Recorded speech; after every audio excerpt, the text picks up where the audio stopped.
Hi, I'm Rob Langton from Development Ready. Our interview series delves into the lives of Australia's most respected property thought leaders and decision makers and uncovers what makes them tick. This is The Interview. Guest this morning is the founder and managing director of Welco, a multifaceted development business specialising in building Australian communities. Andrew Welsh, thanks for your time this morning. Let's start with your background and then move into your current business.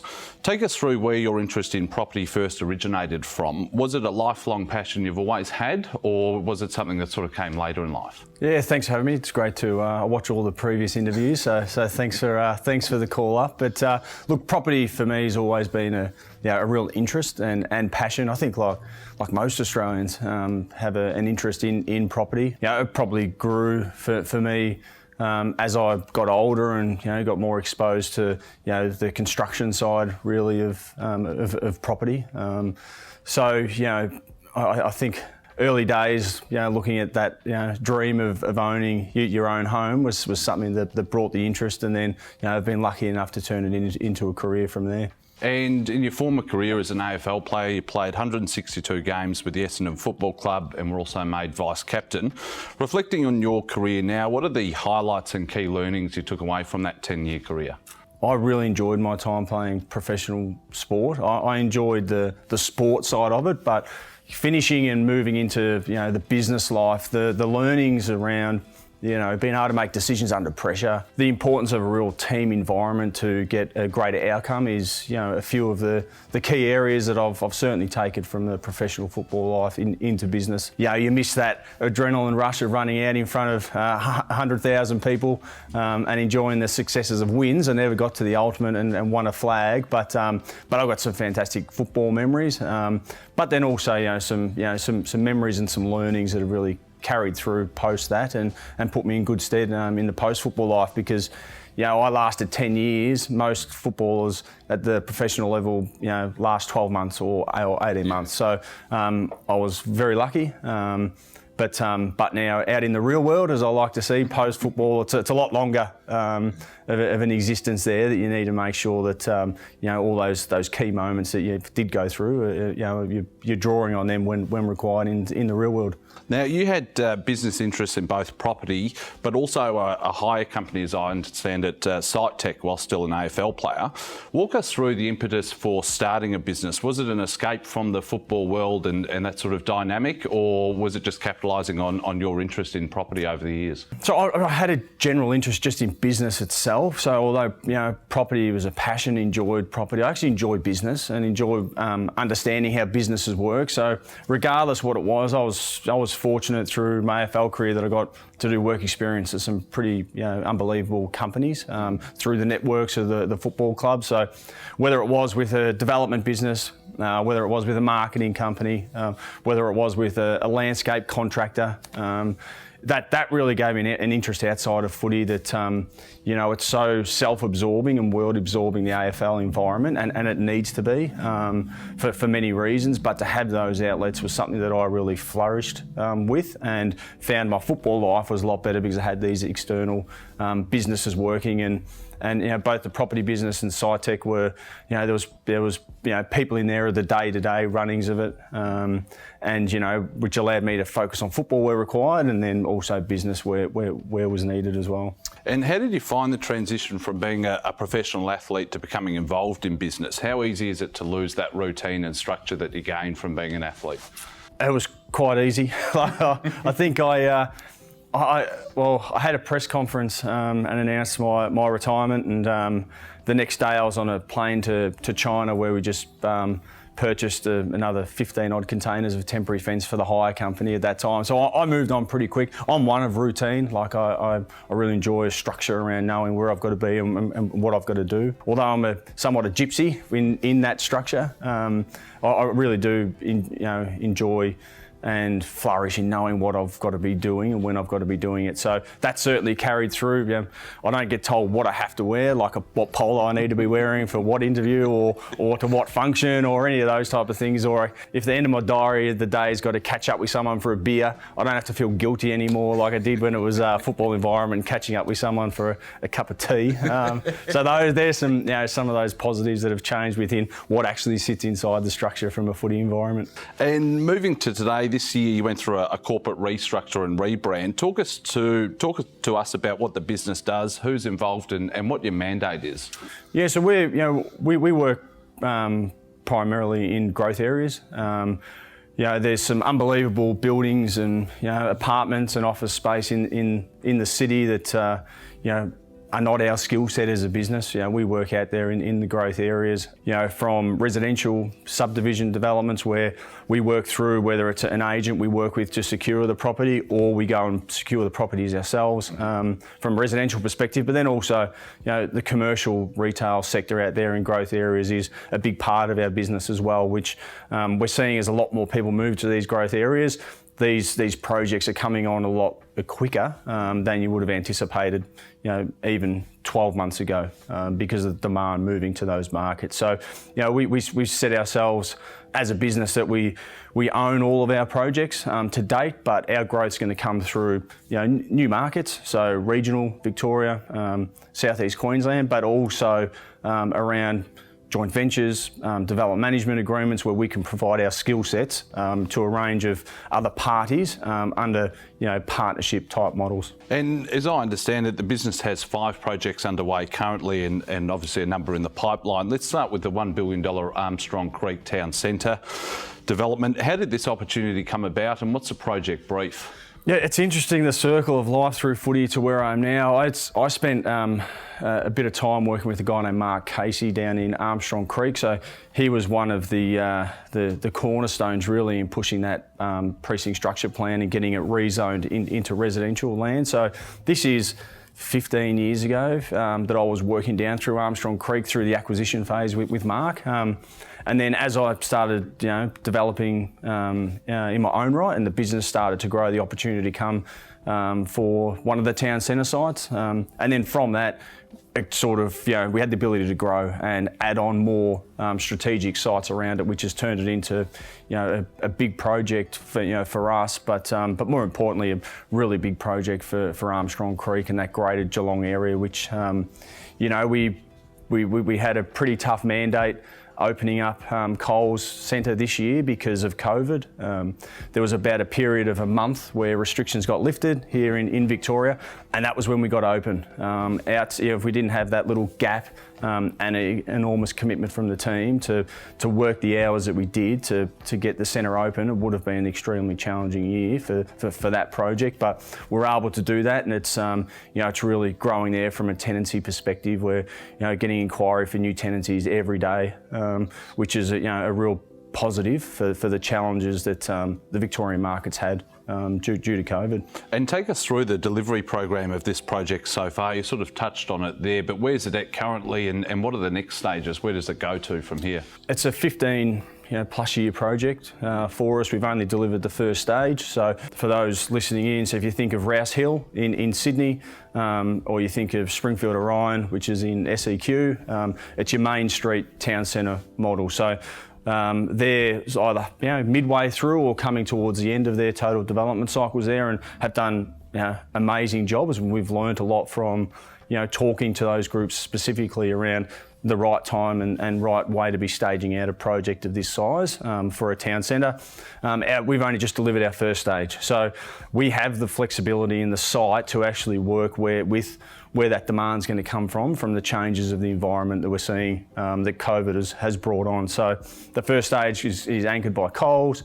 We've got Anytime Fitness, Terry White. We've got a Baker's Delights in there. We've got a number of local specialty stores and cafes and restaurants all opening up. So it really is becoming a hive of activity for the Armstrong Creek area, and we're about to start construction on our second stage in the next couple of weeks, which is a Dan Murphy's, Kentucky Fried and a Hungry Jack's. So so we really have been able to start accelerating those programs due to the demand, and where we go from there. There's LFR components within it, there's industrial, there's residential. It is really a true mixed-use town centre development.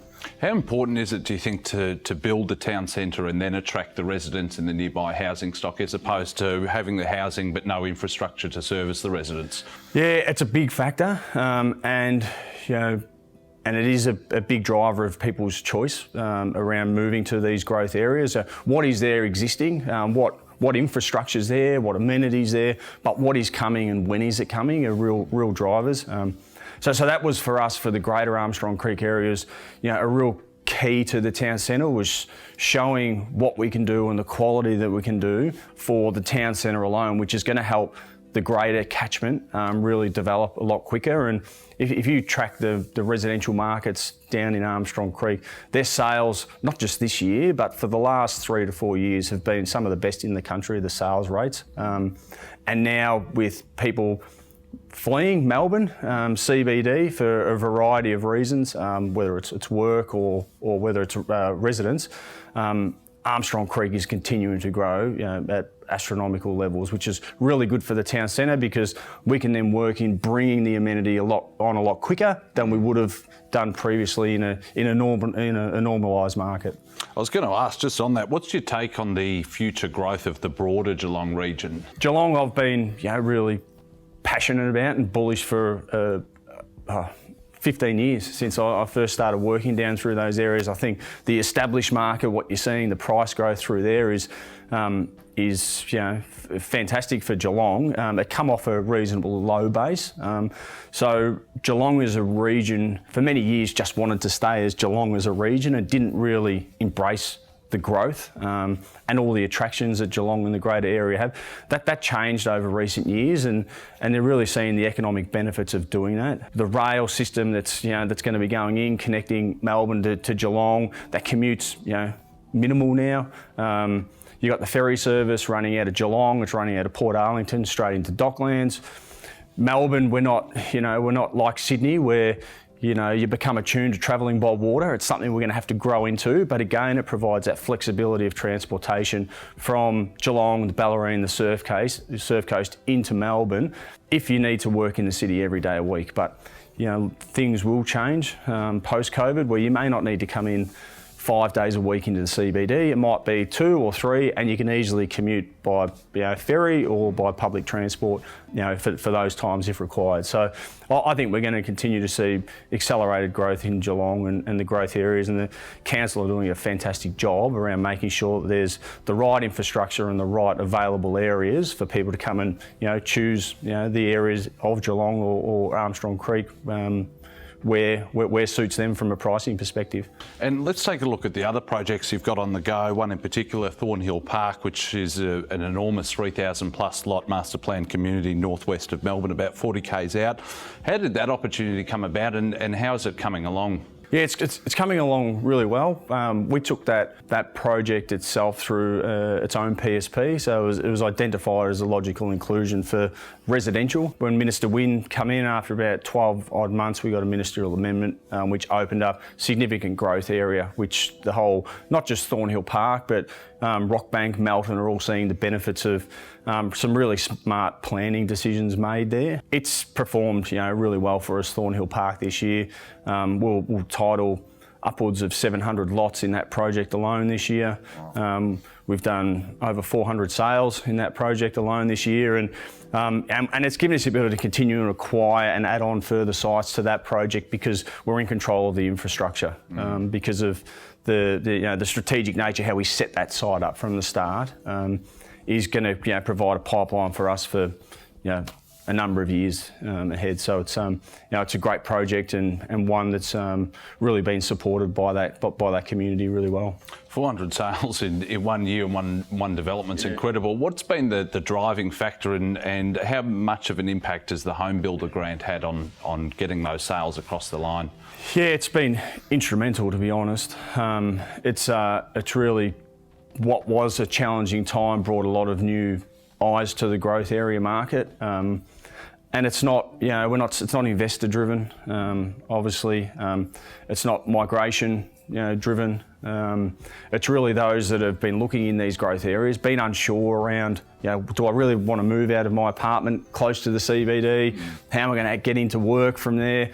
I think the evolution of this year, a lot of those hindrances have changed, where people are more looking at, okay, I can get 400 square metres of land, I can own my own little piece of Australia, I can build a 3-4 bedroom house on there, I can have my study to work from home. I look at the amenity, I've got a shopping centre, I've got brand new rail being delivered here. The roads out to the west are, forever being upgraded and maybe forever being upgraded. But a lot of those, hindrances are now being overcome by, okay, well, let's go and have a look. Now we can. We don't have to sit in our home. We can actually go out and look at these areas.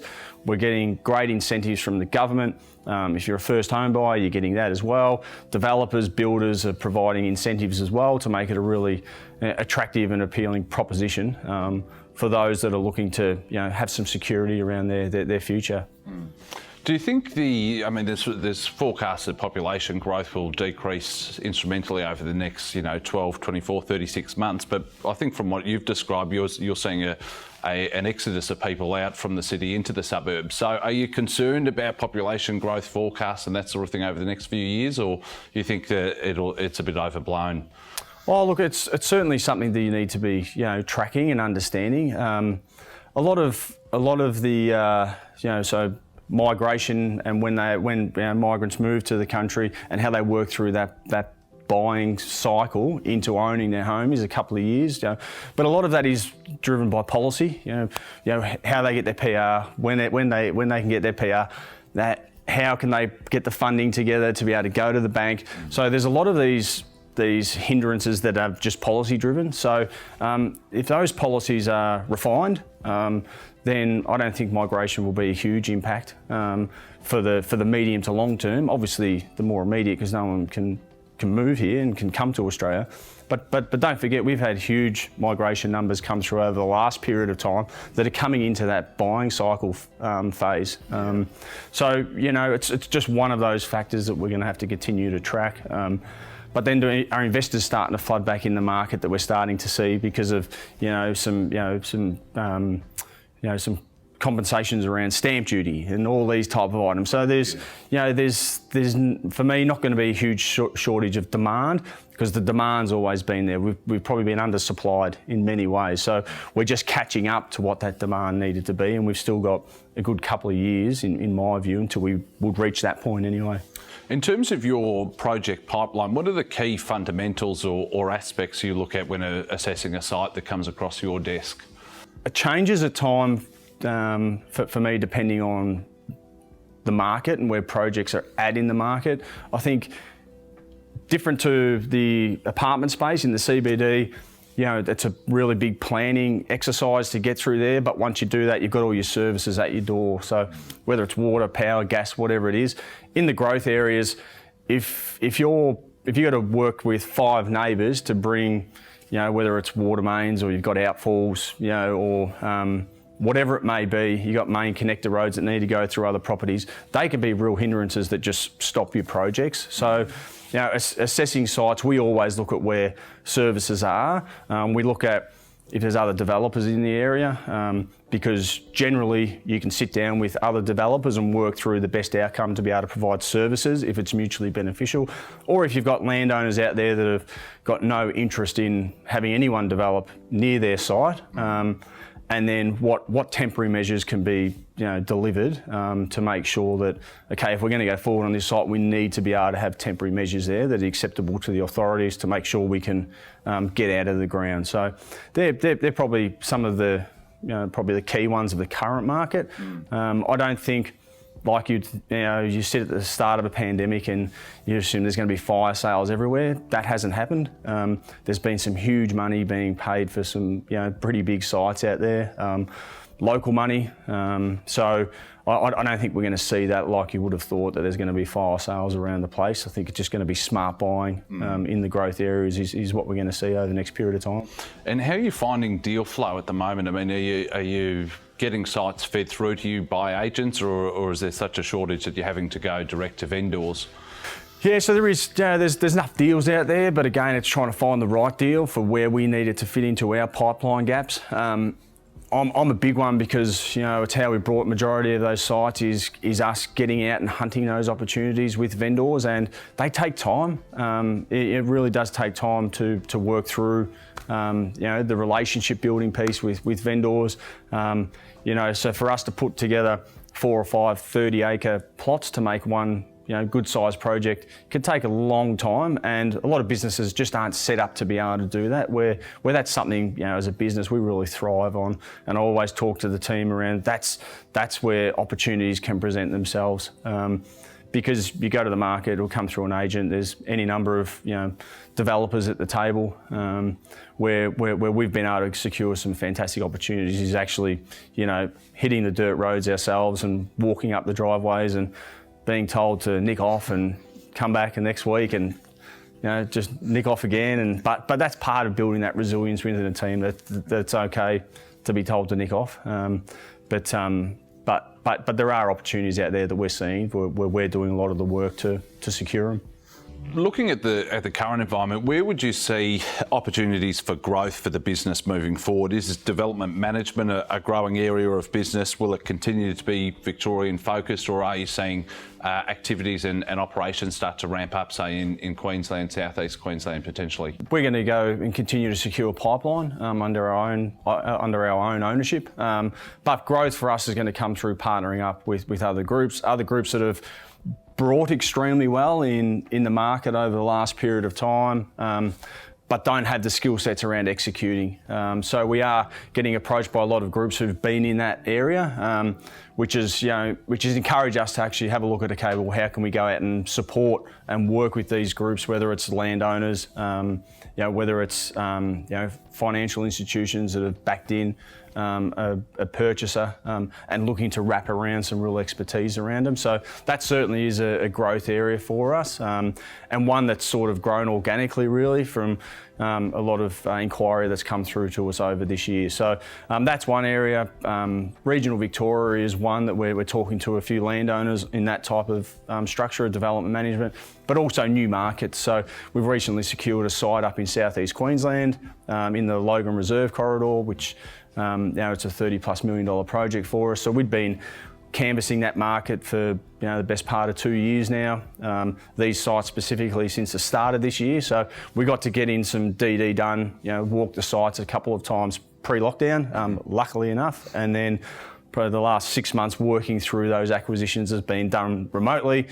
We've got some partnerships with groups up in SEQ, being able to go to meetings for us up there, but then also if there's any servicing info we actually needed to see for ourselves, get the iPhone out on site and would sit there on Zoom and work through exactly what needed to plug in where and how visually it was going to come to life for us. So that's a big growth market for us, and we've secured our first sites there and got a couple others in DD, and now with restrictions lifted again, I'll be looking to get up there in the next week or two to pursue those ones as well.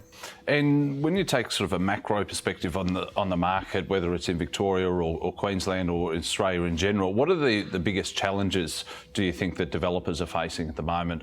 So they're always the challenge is the funding. Is some of the challenges there, and the funding that's available to make your project successful from the start. There's a number of funding opportunities, but it's working through, okay, well, how can they work and what structure can be put together to make sure that the projects are being successful from the start. But also, I think the time of construction has always been a challenge by way of actually getting someone committed to buying their dream block of land to actually handing over the title in many instances got out to a couple of years, which is a long time. People's circumstances change, so that has been a real challenge. But I'm confident from what I'm seeing on the ground on our projects that has really tightened up significantly. And Winslow, who are one of our larger contractors across the portfolio this year, have been instrumental and enormous in really working with my team on how we can sharpen up that process, which has been a real challenge for us, that we're going to see the benefits of these moves moving forward in the portfolio. And just on that lending environment, I think you've got a good relationship with Asian-based non-bank lender OCP. Yep. How have they supported your developments in the past? And I guess the second part of that is, how are you finding non-bank lenders v traditional banks at the moment? Are you seeing traditional banks come back into the market in a competitive way, or still a while off? Yeah, there is. There's a lot of interest there from traditional, but also non-traditional bank lenders.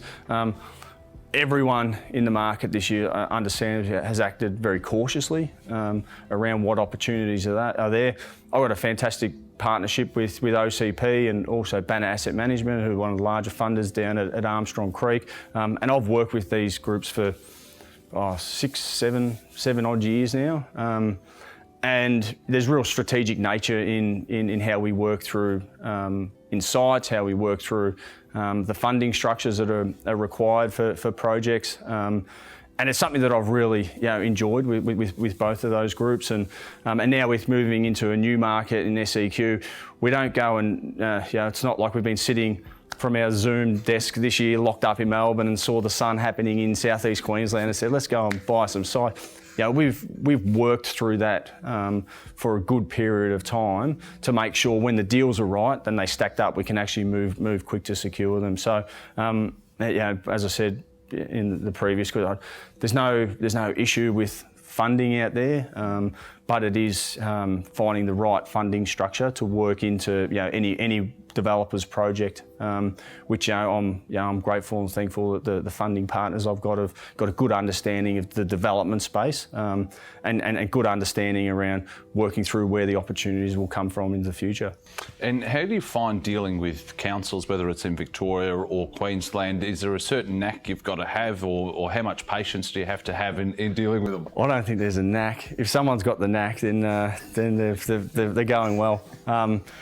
I find with councils in particular, it doesn't matter which council we're working with, the old mentality of always a combative position with council is not the right one to take. Understand that they've got key drivers that they're looking at from their community.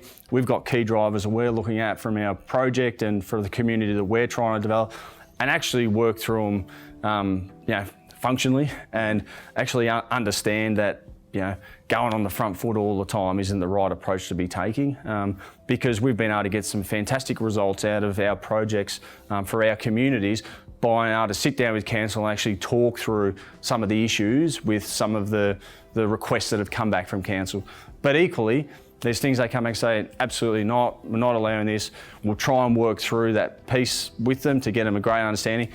And if they're not accepting for whatever reason, okay, we move on, because time is money, and we're not always going to win all of them. But if the councils know that when we're coming to the table to talk through an issue or a change in something, that we're there as a more partnership-driven conversation rather than a combative one. Final question: what's next for Andrew, Welsh and Welco?